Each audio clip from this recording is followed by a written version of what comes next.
Il y a quelques semaines, à la gym, nous avons joué à un jeu qui s'appelle le curling, une copie de celui qui se joue à la patinoire. Nous devions lancer des sacs le plus proche possible du centre de la cible. Aujourd'hui, nous allons nous intéresser à un jeu qui se joue dans le sud de la France et qui s'appelle la pétanque. Il s'agit de lancer des boules qui ont toutes le même poids et la même taille, le plus proche possible de la plus petite balle du jeu qui s'appelle le cochonnet et qui d'habitude est en rouge. Il s'agit dans notre exercice de classer les balles de la plus proche à la plus éloignée du cochonnet.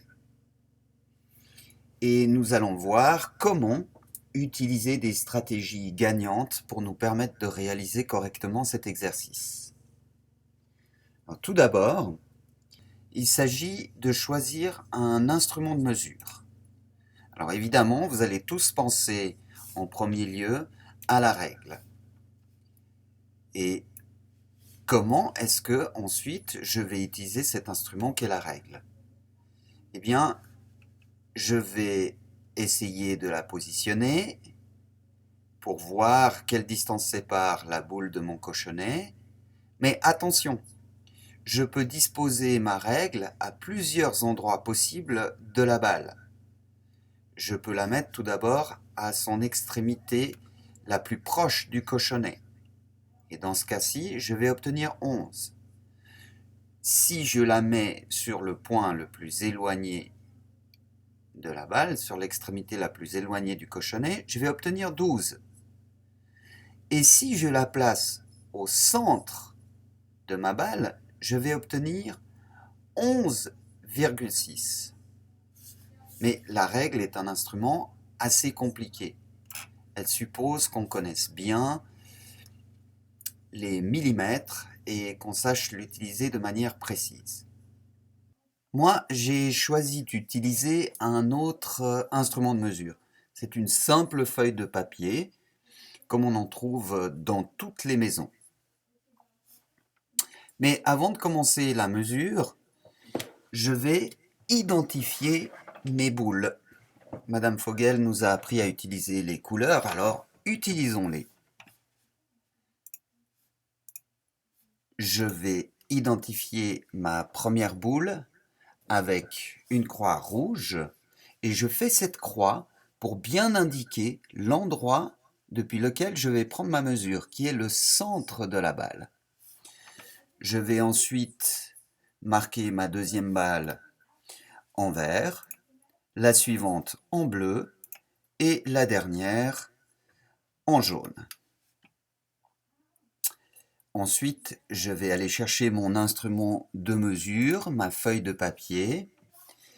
Et cette feuille de papier, je vais la disposer depuis le centre de ma balle jusque sur le cochonnet. Je vais tâcher d'être le plus précis possible. Et dès que j'ai trouvé la bonne position, je vais ensuite marquer avec la bonne couleur, évidemment, un petit trait rouge qui va indiquer le centre du cochonnet. Et j'aurai ainsi reporté la distance entre ma balle rouge et le cochonnet sur ma feuille de papier. La distance va parcourir le coin de la feuille que j'ai utilisée, va longer tout le bord de la feuille jusqu'à la marque rouge. Je vais ensuite faire la même chose avec la balle suivante. Je vais positionner ma feuille avec le coin bien comme il faut sur le centre de la croix, positionner ma feuille jusqu'au cochonnet et ensuite je vais noter l'endroit qui indique le centre du cochonnet. Évidemment, je vais utiliser mon stylo vert pour bien montrer qu'il s'agit de la mesure qui correspond à la balle verte. Je vais ensuite continuer mon travail en disposant ma feuille sur la balle bleue. Je vais également faire ma marque sur la balle bleue, comme indiqué ici.